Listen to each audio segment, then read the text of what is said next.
જોવા મળ્યો। નમસ્કાર, હું કોયલ આપ સૌનું સત્ય ઉજાગર ન્યૂઝ 92 માં હાર્દિક સ્વાગત કરું છું।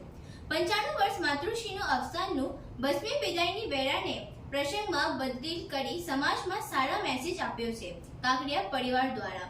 95 વર્ષ માતૃશ્રીનું નિધન થતા 7 પુત્રો અને 8 પુત્રીઓને ઢોલ નગાડા સાથે ગાસ્તે અંતિમ વિદાય આપી રસ્તા ઉપર ફૂલોથી સાથિયા બનાવી સળગાવવામાં આવ્યા હતા।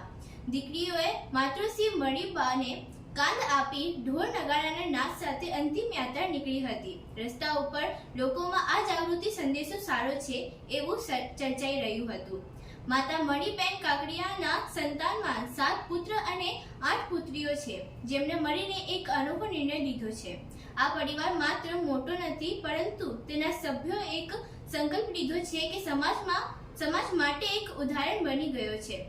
મધુભાઈ કાકડિયા જણાવ્યું હતું, તેમની માતા અને દાદીએ તેમને હંમેશા જીવનને સકારાત્મક અને સુખી જીવન બનાવવામાં શીખવ્યું હતું, તેથી તેમને ઉજવણીના રૂપમાં અંતિમ વિદાય આપવામાં નક્કી કર્યું।